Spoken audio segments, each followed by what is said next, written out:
वह घर जाने के लिए अपनी मोटरसाइकिल पर बैठा ही था कि तभी सूट पहने एक मोटा आदमी उसमें सवार हो गया। इससे पहले कि वह कुछ समझा पाता, उस आदमी ने अधीरता से उसे जल्दी चलने को कहा।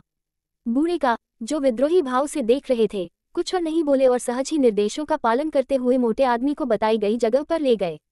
जैसे ही वह उतरे, मोटे आदमी ने पूछा कि कितना किराया है।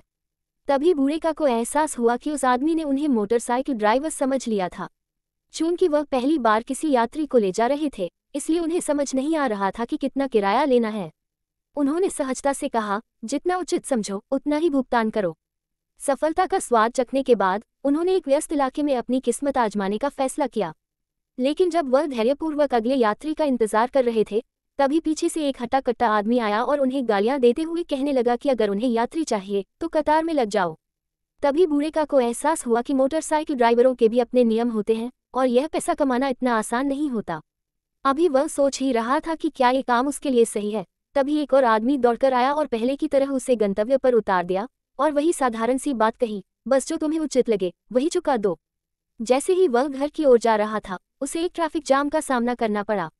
बूढ़ा का सौभाग्य से उसे अपना तीसरा ग्राहक मिल गया। हालांकि यह आदमी पिछले दो से अलग था। आते ही उसने यह नहीं पूछा कि इसकी कीमत कितनी है, बल्कि उसे इंतजार करने के लिए कहा। इंतजार करते हुए उसने निर्माण स्थल पर एक लावारिस एंटीना देखा। उसे याद आया कि उसका अपना एंटीना टूट गया था और उसके बच्चे बहुत समय से टीवी नहीं देख पाए थे, इसलिए वह साइट मैनेजर के पास गया। कुछ समझाने बुझाने के बाद उसने मैनेजर से एंटीना ले जाने की अनुमति ले ली।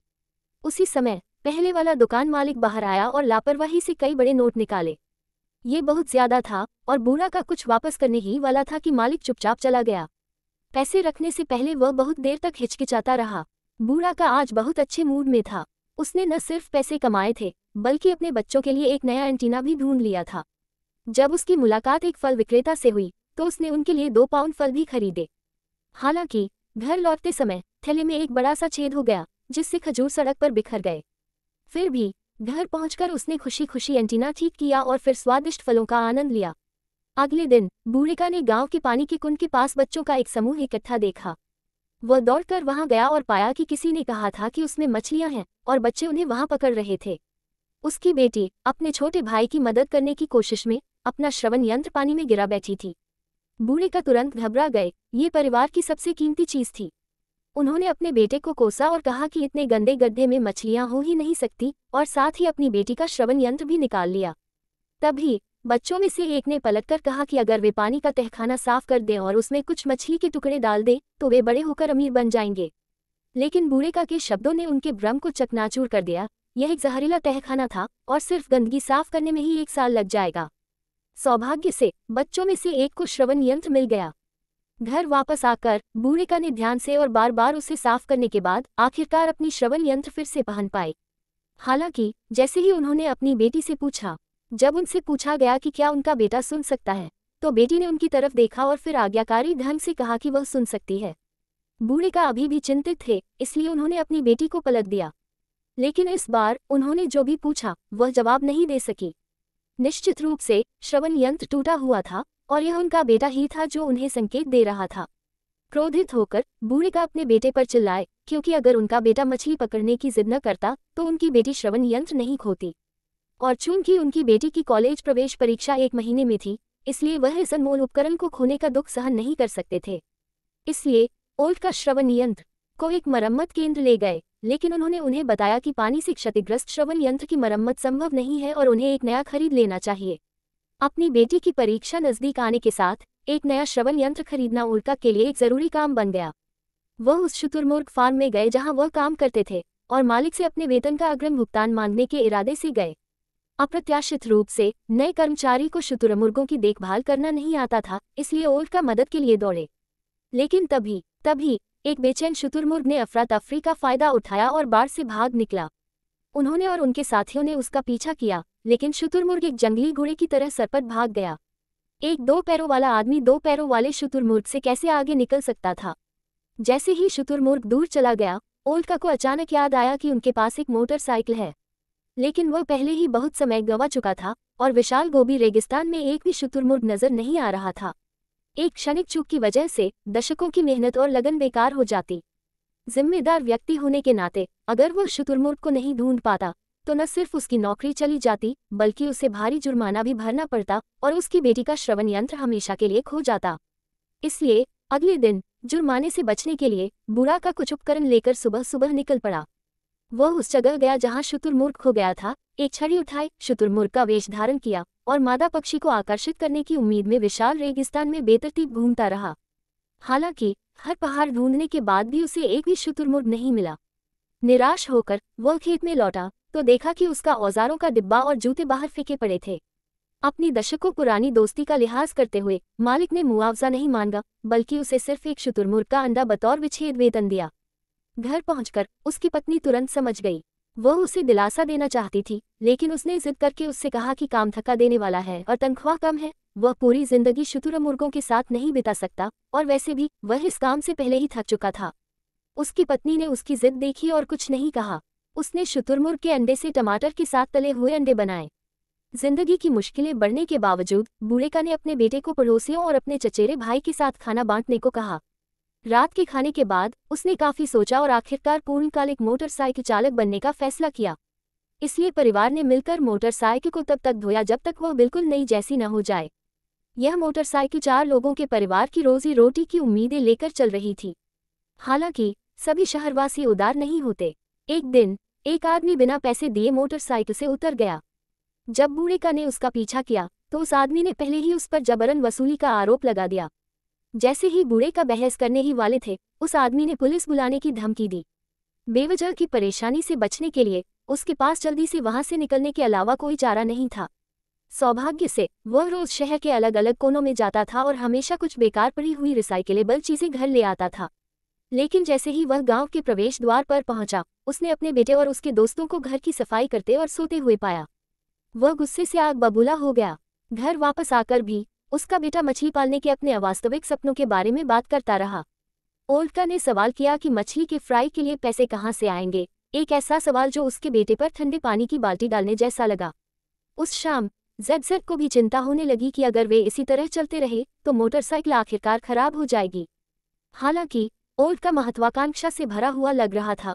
उसका मानना था कि अगर वह हर दिन कुछ और चक्कर लगाए तो वह जल्द ही अपनी बेटी के लिए एक नया श्रवण यंत्र खरीद सकता है। अगले दिन हालांकि उसका सामना एक और मुश्किल ग्राहक से हुआ। आने पर ग्राहक ने न केवल पैसे देने से इनकार कर दिया बल्कि ओल्डका से सामान उठाने में मदद करने पर भी जोर दिया। कई लोगों को पैसे न देते देखकर वह इस बार सतर्क था लेकिन ग्राहक ने फिर भी उसे ऊपर धकेल दिया। जैसे ही वह बक्से उठा रहा था आधी रात को उसने गलती से अपने कपड़े फाड़ लिए। सौभाग्य से ग्राहक ने न केवल भुगतान से इनकार किया बल्कि उसे एक नई कमीज भी दी। जाने से पहले ग्राहक कुछ अवांछित पुनर्चक्रण योग्य चीजें भी ले गया। ओल्डका के पुनर्चक्रण योग्य चीजों का संग्रह बढ़ रहा था लेकिन उसने देखा कि उसने जो नीला लकड़ी का दरवाजा इकट्ठा किया था वह गायब था। अपने बेटे से पूछने पर उसे पता चला कि उसकी पत्नी ने दरवाजा उसके चचेरे भाई को दे दिया था। वह दौड़कर गया और उसे बताया कि उसने एक दोस्त को दरवाजा देने का वादा किया था और उसकी पत्नी ने स्थिति को नहीं समझा और दरवाजा ले जाने से पहले रिश्तेदारों की राय पर विचार नहीं किया। शायद दूसरों की नज़र में वह एक स्वार्थी व्यक्ति बन गया था लेकिन एक खराब माहौल में पैसे के पीछे भागना आसानी से। परित्यक्त और अकेले ओल्डका को रेफ्रिजरेटर पहुंचाने का काम मिल गया। चूंकि यह उसका पहला मौका था इसलिए उसे रास्ता नहीं पता था और वह आगे चल रहे काफिले का बारीकी से पीछा कर रहा था। हालांकि एक चौराहे पर उसकी मोटरसाइकिल अचानक बंद हो गई। जब उसने फिर ऊपर देखा तो बाकी सब गायब हो चुके थे। वह सड़क किनारे गया और बड़ी मुश्किल से आखिरकार मोटरसाइकिल स्टॉप की। आगे कहाँ जाए यह न जानते हुए वह मुख्य सड़क पर उस जगह की तलाश में चल पड़ा जहाँ शायद वह समूह गया होगा। उसने कई जगह ढूंढा लेकिन वह नहीं मिला। कोई और चारा न होने पर वह रेफ्रिजरेटर घर ले गया। बच्चे उत्साह से नए रेफ्रिजरेटर को घेरे हुए थे। परिवार ने इतने लंबे समय से इसका इस्तेमाल नहीं किया था। उसके पास एक नया उपकरण था। अगर वह उसे उसी रात बेच देता तो अच्छी खासी रकम मिलती। वह काफी देर तक इस फैसले से जूझता रहा। उस रात उसे अनिद्रा की समस्या रही लेकिन अगली सुबह उसने रेफ्रिजरेटर वापस शहर ले जाने का फैसला किया। तभी एक सेकंड हैंड विक्रेता ने उसे कम कीमत पर खरीदने की कोशिश की। विक्रेता द्वारा निकाले गए पैसे देखकर ओल्डका घबरा गया और भाग गया। थोड़ी देर बाद उसे पछतावा हुआ। चूंकि निर्माता उसे वैसे भी नहीं ढूंढ सकता था तो रेफ्रिजरेटर रखने से क्या फर्क पड़ता। उसने एक और दुकान ढूंढ ली जो रेफ्रिजरेटर बेचना चाहती थी। इच्छा और नैतिकता उसके मन में गूंथे हुए एक भयंकर युद्ध लड़ रहे थे। लेकिन तभी बूढ़िका को अचानक दूर एक शुतुरमुर्ग दिखाई दिया। दोनों पक्षी बड़ी बड़ी आंखों से उसे न्यायाधीशों की तरह जांच रहे थे। अंततः नैतिकता ने इच्छा पर विजय प्राप्त की। जैसे ही दुकानदार पैसे लेने के लिए मुड़ा, वह चला गया। जब उसने रेफ्रिजरेटर निर्माता को लौटाया तो मालिक ने न केवल उसे पूरी शिपिंग लागत का भुगतान किया, बल्कि उसे नौकरी भी दी। दयालु माता पिता देर से आ सकते हैं, लेकिन वे कभी अनुपस्थित नहीं होते। बूढ़ा का उत्साह से घर गया, अपने परिवार को ये खबर बताने के इरादे से। हालांकि वापस लौटते समय उसने अपने बेटे और अन्य दोस्तों को फूल बेचते देखा। ये देखकर वह बेवजह क्रोधित हो गया। उसके विचार से अपने बच्चों को पैसे कमाने के लिए बाहर भेजना एक पिता के लिए अनुचित था। उसकी दहाड़ से सड़क गूंज उठी। बच्चे चौंके हुए खरगोशों की तरह तितर बितर हो गए। घर लौटकर उसने वही किया जो कोई भी पिता करता। उसने अपनी बैग निकाली और अपने बेटे को डांटा। अपनी पत्नी से यह जानकर कि वे मछलियां और चिड़ियां खरीदने के लिए पैसे कमाने की कोशिश कर रहे हैं, क्रोधित वृद्ध ने कुंड को नष्ट करने के लिए एक औजार उठाया। हालांकि कुंड के पास पहुंचने पर उसने देखा कि बच्चों ने उस गंदे और अस्त-व्यस्त गड्ढे को पूरी तरह से साफ कर दिया था, यहाँ तक कि गौरैया भी वहां घोंसला बनाने के लिए आकर्षित हो गई थी। उसे एहसास हुआ कि बच्चों ने गाद साफ करने में कितनी मेहनत की थी। उस पल उसे एहसास हुआ कि उसकी जिद ने उसके बच्चों के साधारण सपनों को नजरअंदाज कर दिया था। इसलिए वृद्ध ने उनके लिए कुछ करने का निश्चय किया और मलबे के ढेर में उपयोगी चीजें ढूंढने लगा। लेकिन तभी घबराहट में गिरकर वह मलबे में दब गया। चोट के कारण काम करने में असमर्थ, अत्यधिक चिकित्सा बिलों ने परिवार पर और बोझ डाल दिया। उसकी पत्नी ने सारा मलबा पड़ोसियों को दे दिया। इस बार वृद्ध केवल असहाय होकर देख सकता था। उसने अपनी बेटी से कहा कि वह ठीक होने के बाद उसे एक नया श्रवण यंत्र खरीदेगा, हालांकि वह बहुत बुरी तरह घायल था। हालांकि उसकी बेटी उसका वादा सुन नहीं पाई। चोट लगने के बाद से पड़ोसी और उसका चचेरा भाई मदद के लिए तत्पर थे और परिवार आंगन में लगन से काम कर रहा था। उसके मन में कई तरह की भावनाएं थीं। फिर एक शाम उसने अपने बेटे के हाथों पर, जो नाजुक होने चाहिए थे, कठोरपन देखा। अचानक उसे एहसास हुआ कि वह काम में इतना व्यस्त था कि उसने अपने परिवार की उपेक्षा कर दी थी। एक पिता होने के नाते वह खुद को पूरी तरह से अपर्याप्त महसूस कर रहा था। आधा महीना जल्दी ही बीत गया। उसका बेटा उसके साथ जांच के लिए अस्पताल गया। एक्सरे के बाद विचारशील बेटे ने उसके लिए एक पे खरीदा। जल्द ही बेटे ने आखिरकार पर्याप्त पैसे जमा कर लिए और वे खुशी खुशी अपने चचेरे भाई के साथ एक होटल में सवार हो गए। उन्होंने शहर से ढेर सारी फिश फ्राई खरीदी, लेकिन वापस आते समय बाल्टी टूट गई। वे जल्दी से बाल्टी उठाकर उसमें पानी भरने लगे, लेकिन तभी वे सभी फिसलकर गिर गए, जिससे फिश फ्राई बिखर गई। जैसे ही वे फ्राई को वापस बाल्टी में डालने वाले थे, उन्होंने पाया कि बाल्टी भी टूट गई थी। ऐसा लग रहा था कि उनकी सारी मेहनत बेकार गई थी। लाचार होकर वे मरने के कगार पर पहुंची छोटी मछली को पास के एक झरने में धकेल ही पाए, इस उम्मीद में कि कम से कम वे तो बच जाएं। इस तरह उन्होंने जितने भी फिश फ्राई खरीदे थे, उनमें से सिर्फ सबसे बड़ी मछली ही बची। इस नाटकीय घटनाक्रम को देखकर बच्चों के चेहरे मायूसी से भर गए। एक बच्चे की उंगली में चोट लग गई थी और बूढ़िका ने जल्दी से एक सफेद कपड़े का टुकड़ा फाड़कर उस पर पट्टी बांध दी। बच्चों का हौसला बढ़ाने के लिए बूढ़िका ने उन्हें एक गाना भी सुनाया। जैसे जैसे बूढ़िका गाते गए, बच्चों के चेहरों पर धीरे धीरे मुस्कान आ गई।